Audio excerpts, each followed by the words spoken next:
Hi, everyone. Just had a really weird experience. I was going through YouTube, just like kind of scrolling, which I don't really scroll through the videos much anymore. Um, I just kind of like watch the people that I watch, but I was scrolling through these videos and I legitimately saw, wow, I legitimately saw an AI channel that was giving twin flame information. Like it wasn't even a human giving twin flame information. And I mean, I guess there's a human behind it, but yeah, it has a whole bunch of subscribers and it has a whole bunch of views and stuff. And that was just kind of like a shock for me. So excuse me while I process this. Um, Life is getting really weird. Like life just keeps on getting weirder and weirder as we just day by day, just as we move along. Welcome to Scorpio season. Today is Scorpio season. Um, and it's a heavy one for sure. The sun trines Saturn, Mars trines Saturn as well. When moved into Scorpio, Mercury trine Saturn yesterday when he moved into Scorpio, and now we have the sun in Scorpio. And so there's just this heaviness that's kind of hanging over everything right now. It feels a little uh man, what's the word that I'm looking for here? It feels intense, I guess is the only word which I wanted to find. All consuming. It feels all consuming. That's what the first day of Scorpio season really feels like. It feels very all consuming. So if you're coming into this season and you're feeling a little bit discombobulated or not really yourself, or you're really emotional, or you're feeling kind of some like heaviness as we're moving into the season, that is absolutely real, and and that's like literally the energy that's happening. So you're not crazy and you're not lazy. What are the other Z's that we can find? Like you know, you're not losing your mind. And I think that just this week leading up to the eclipse, which is really what we're here to talk about, this week leading up to the eclipse, we're going to see a lot of ways where we limit ourselves and where we restrict ourselves. And I mean, literally, the theme of this eclipse coming up is transcending limitation. The Sabian symbol for this eclipse coming up is a bridge being built across a gorge. And the theme is transcending limitations. And so, as we're moving into Scorpio season and we're getting comfortable with that, there's going to be a lot coming up where you're restricting yourself, where you may feel like others are restricting you as well. Right now, as of today, we have the sun at 0 degrees, we have Mercury at 1 degrees, and we have Mars, I believe, at 5 degrees. And then we have the north node or the south node in Libra just sitting there. Those are all in Scorpio. So 0 degree Scorpio, 1 degree Scorpio, 5 degree Scorpio. And the south node in Libra is just there at 24 degrees. So like there's like an 11 degree, you know, part loosely conjunction between Mars and Scorpio, and we're sandwiching. Like here, let me show you guys. Maybe if I show you today's chart really quick, you guys can understand a little bit more about what I'm saying. So this was the chart at the exact moment that the sun went into Scorpio. So we have, oh, it's 7 degrees. Sorry. So we have the 0 degree sun, the 2 degree Mercury, and Mars. This is today. And then we have this south node here in Libra. And the south node has been really, really hard on all of us already through Libra season. It was pretty difficult because we had a lot of having to look at ourselves in the relationships we have and finding the balance there. That was really what the Libra eclipse was all about. Like Where are you finding balance for your life? And what are you doing for your life to find balance? And if that eclipse didn't reveal anything to you for you to find balance, then I would be very surprised. I would actually be extremely surprised if that eclipse didn't show you anything about the balance. This is the Taurus eclipse that is coming up on Saturday. So before we dive in real quick, I just want to let everybody know that I have the 6-month readings, the January through June 2024 tarot predictions. They're always very accurate, and those are available on my website. For I've already got several booked for November. I think November is going to be really busy with these readings. So if you want to get a 6-month reading, this last week in October is closed to readings, which kind of is a bummer because this would have been the last week that you could have gotten December energies too. But we have openings for November. So if you would like to get that 6-month reading, would really love the support. I love doing those readings. It's really a lot of fun to be able to look into what next year's energies are going to look like. I also have my calendar open for solar returns for you lovely Scorpios that are having your birthday. I also have Akashic record journeys if you would like to get some clearing when it comes to your past and your past lives and your Akashic. Whole calendar is open. Go check it out on the website, on the new website that we have, as well as the new Wild Love Paradise Foundation that Henry actually set up to help people like me and others who are vulnerable and need a little boost financially. And we can't do that ourselves. So if you guys would like to help us help others, that would be wonderful too. All of that information is in the description box. Thank you so much for your support. Okay, so here is the Taurus Lunar Eclipse. So first, let's chat about Taurus first, right? The sign of Taurus. The sign of Taurus is the master of enjoying their fruits of labor, right? So like a Taurus will work really, really hard and be really, really loyal. But if it's not providing any kind of luxuries to them, if it's like they really have to be doing something in their life that helps them to be able to enjoy the luxuries of life and the abundance things of life. Because if they're not doing something that doesn't feed their own soul or inspire them in some way, shape, or form, they're kind of cranky. They become kind of cranky, and they don't want to work. Like they get lazy. Like if they don't want to do it, then they're not going to do it. And sometimes that can place restrictions on us. Just because you don't want to do something doesn't necessarily mean you're not supposed to be doing it.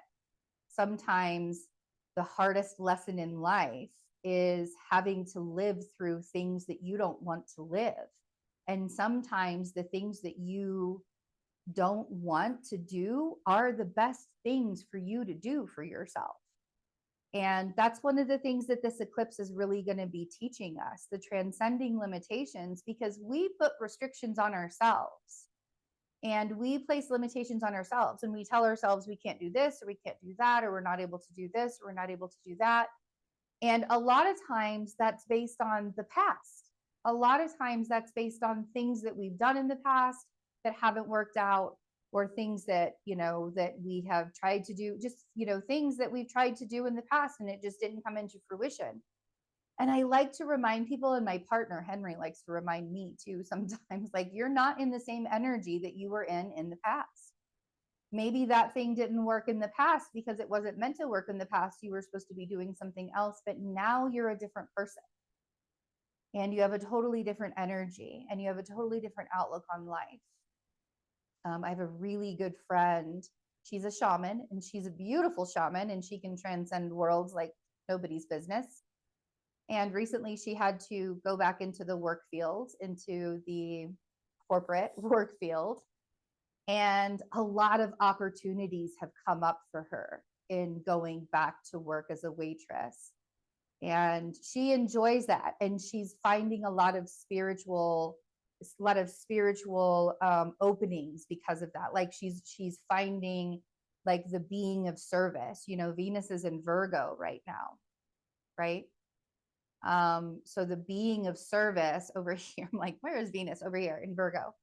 The being of service right now feels, it can be kind of heavy, but when we look at it in a spiritual way, like Virgos want to be of service to other people to make their lives easier.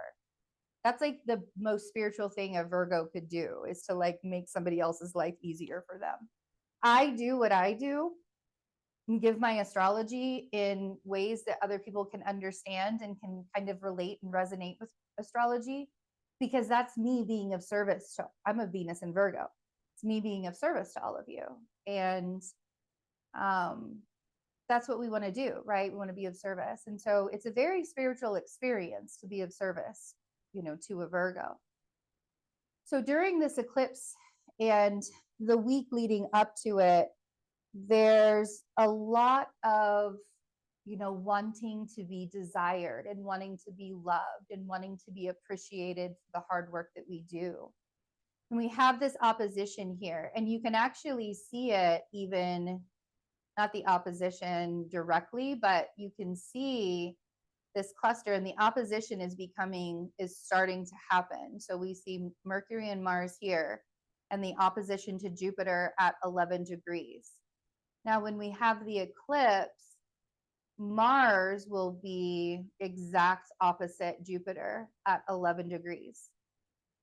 And with Mercury, exact opposite Jupiter by a degree, or not exact, but by a degree, just like actually less than a degree, opposite Jupiter. So we have this big force of energy, Mercury and Mars in Scorpio. And the Scorpio energy is so deeply transformative. And I feel like in a bigger way this year, because we have this eclipse during Scorpio season, this transformative year is much more defined for all of us, I think.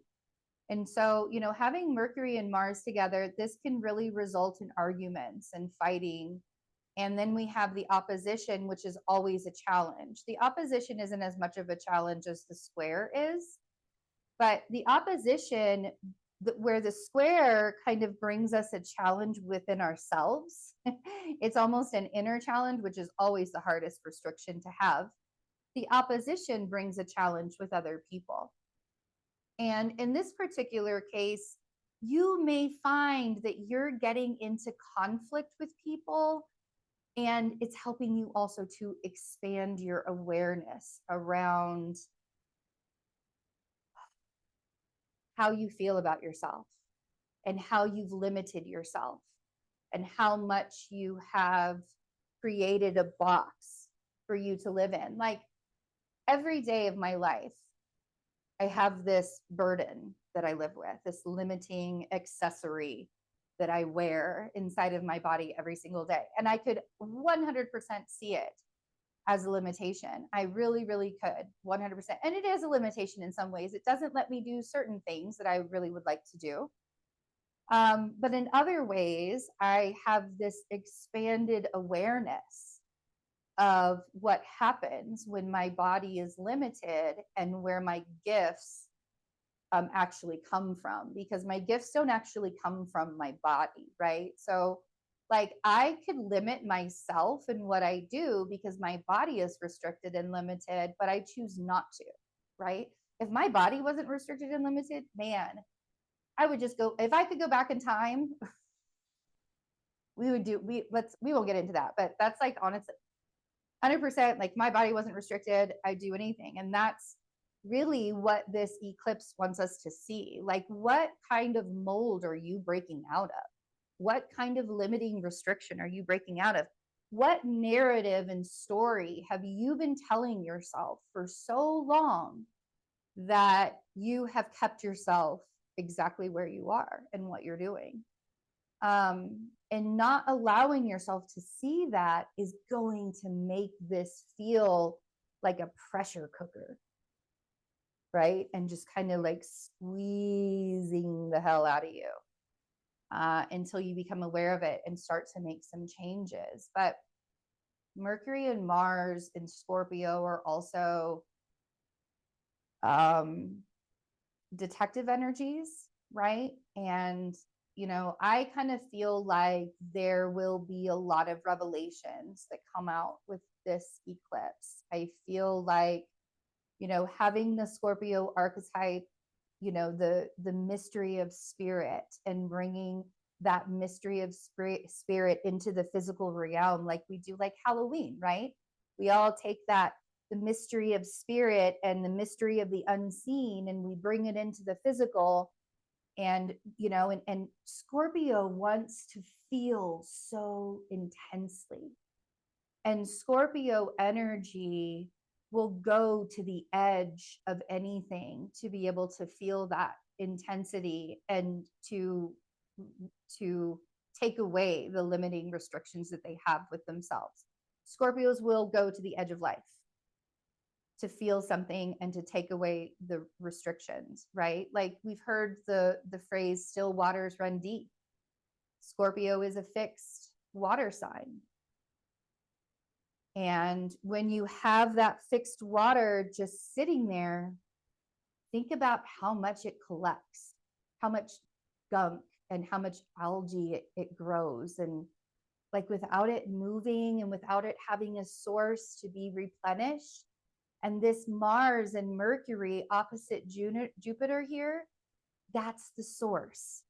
That's the replenishing source. Might come with a bang. It might not feel really, really comfortable. It might come with a bang, but it's going to be an impact that's necessary and needed. It's a pretty intense one. This is going to be very intense. We still have the nodes loosely square 3 degrees Pluto here. Pluto's at that 28th degree. Saturn will be turning direct just a few days into November. And this is going to be bringing, you know, as we get closer to Sagittarius season and the planets move into Sagittarius, everything's going to start squaring with Saturn instead of trine Saturn, which is what it did in Scorpio with all the Scorpio planets. It trine Saturn. But squaring Saturn here will create that challenge within all of us through Sagittarius season, and Jupiter actually rules Sagittarius. So having this Jupiterian influence, you know, as the last eclipse of eclipse season, and we're really wrapping up, you know, Libra eclipse, solar eclipse was about where we're finding balance with ourselves and within relationships. And the Taurus eclipse is really about where we are allowing ourselves to take away the limiting restrictions. How are we transcending those limitations with ourselves? And how are we allowing ourselves to open up to so many more opportunities that we could have? Like, and I feel like there's so much saturation of everything happening. Like there's so much dopamine hits, right? Distractions and dopamine hits that, you know, you kind of have to go to the edge of life to feel something some days. And I think a lot of people are going to find that, right?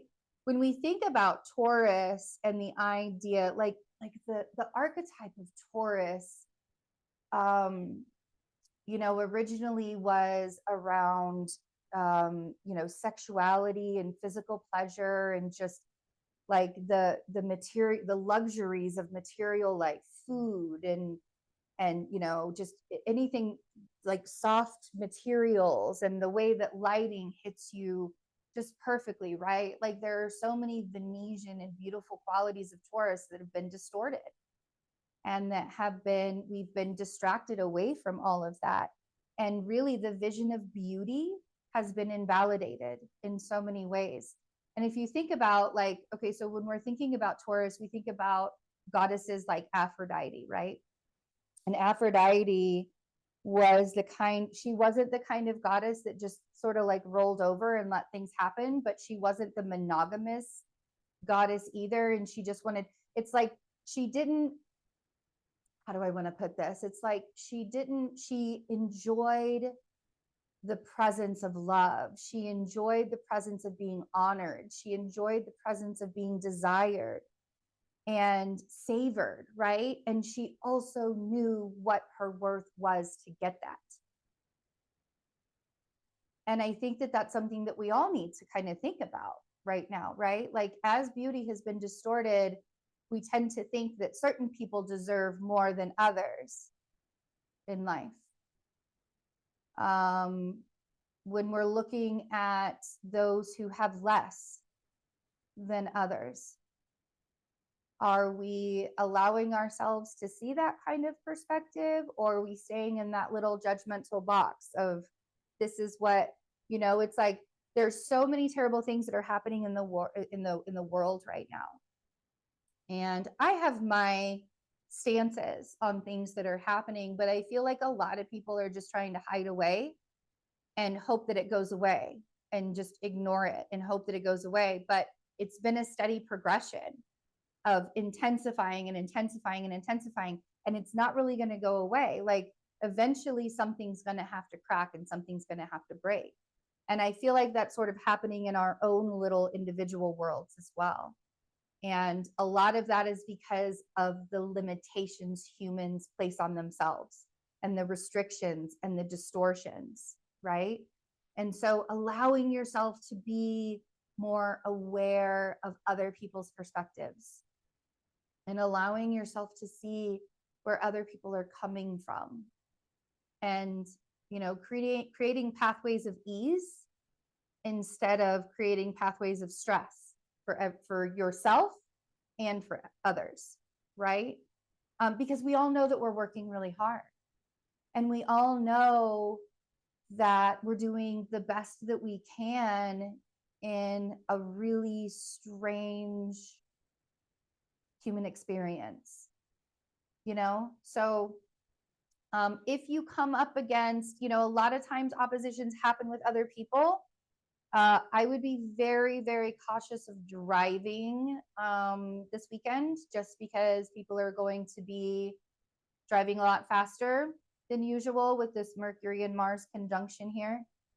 And like, everybody's going to kind of be on one. I sort of feel like, you know, once we get away from the Sun trine Saturn, and that like heaviness lets up a little bit, we're going to feel a little bit more of this quickening. Like, there's going to be like a really fast pace and a quickening that's going to happen as we get closer to this weekend coming up on Saturday. So the eclipse happens at 2:24. I believe it starts at 12 o'clock Mountain Time on Saturday. It begins. So we're not going to be able to see it in the States because it's not going to be nighttime. It's going to be in the middle of the day. So the moon will be under the horizon. We won't be able to see it. But we're going to feel the energies regardless. But it starts at 12 and it ends at 4. So it's like this 4-hour, and then it peaks. I think it's like 2:42 p.m. Mountain Time. So, oh, that's interesting. It says Colorado Springs there. I know that I've changed it since then, but that must have been when I actually saved this eclipse. I've been looking at this eclipse a lot this year. I haven't been to Colorado Springs for a while, or haven't been in, like, stayed in Colorado Springs for a while. So it's been a couple months since I've looked at it, but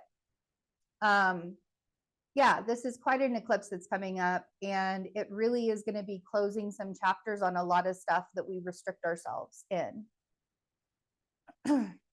So let's do a surrender card and see.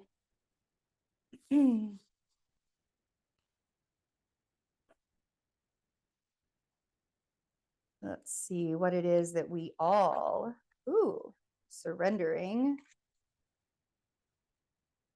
Okay. Surrender your fear of change. The universe is reminding you that you are cared for always, whether you are afraid of a change in your job, your health, or a relationship, or if you fear aging or death, repeat the affirmation, I have faith that all is well. So surrendering your fear of change, and then surrender resentments. Holding on to resentments only poisons you. Try to forgive others for their shortcomings and keep moving forward toward positive situations in your life. Surrender resentments. Interesting. Okay.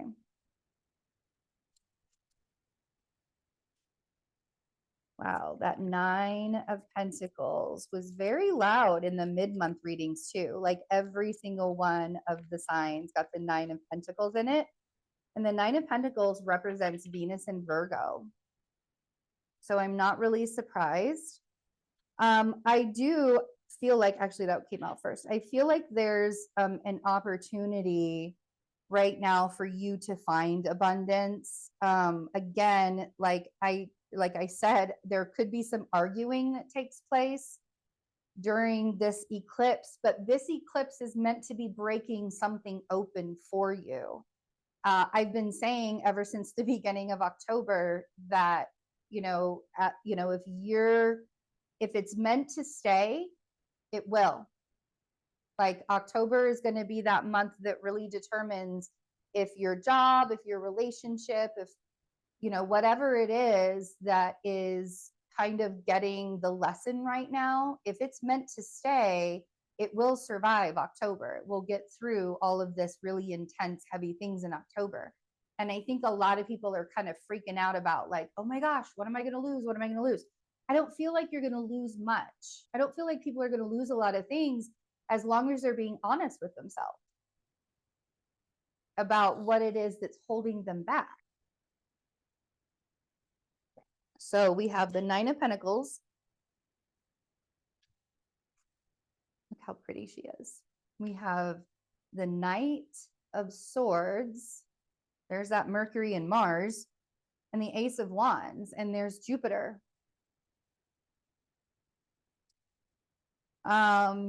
So here's the thing, the Knight of Swords, I actually kind of feel like the Knight of, a lot of times I feel like the Knight of Swords is like moving too fast, rushing into something, arguing about things. I feel like the Knight of Swords is actually like the knight in shining armor here.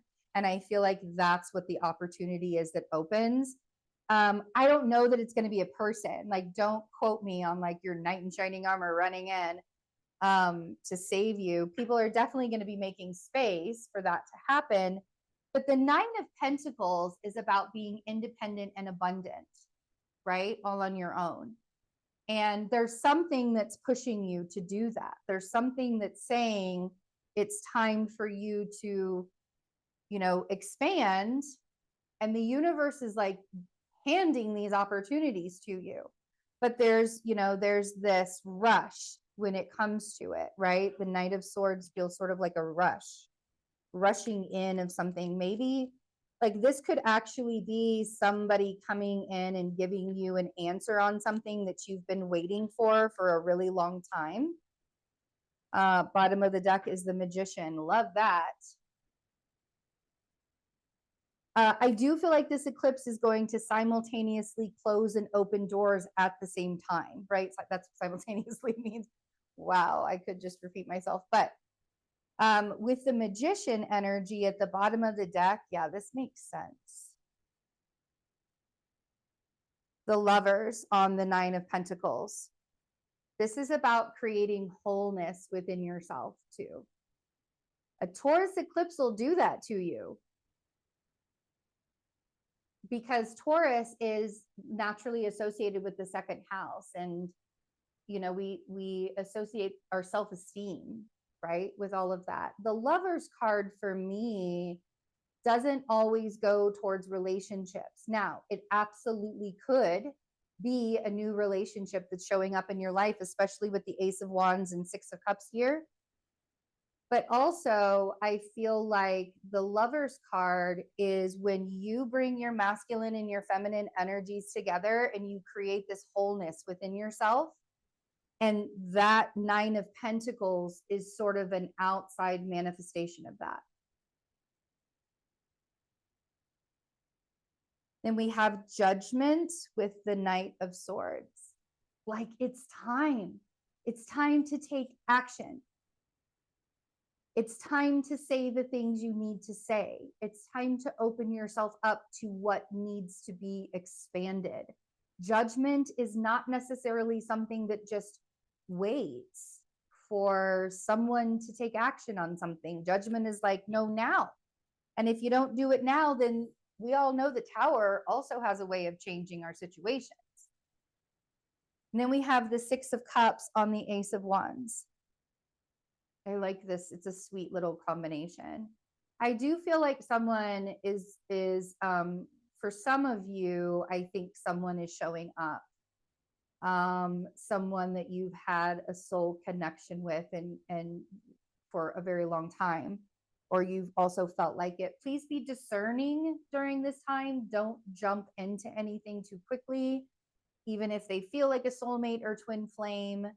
Please slow down and give yourself the opportunity to get to know them if they're a new person, okay? For others of you, this is really an opportunity.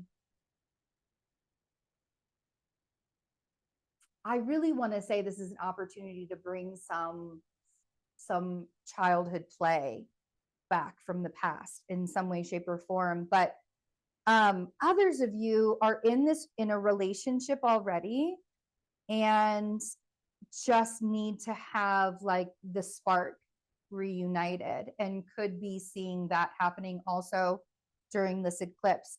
Whatever this reading is for you, however it resonates for you, the opening up, the cracking open, the being open to receive, right? Like if we don't feel good about ourselves, the second and the eighth house axis right there, which is what we're talking about with this eclipse, the second and the eighth house axis. If you don't feel good enough about yourself in the second house, you're not going to feel good enough to be open to receive opportunities from the universe, from other people, from yourself. But the Magician here, right? There's something that's being manifested out of this eclipse. And I feel like it is going to be after a time, like a realization time, that you'll be able to see it. It's still happening. You just may be in a fog until you get there. But it very much does feel like there's something that's being pulled out of with this eclipse. So really excited for it. Thanks for hanging out with me, you guys. And I would love to see you guys on the calendar. We also have Patreon going, and there's tons of information about the astrology for Patreon. And I'm working on November readings right now too. So come hang out with us over there and catch a reading with me. I love you. See you later.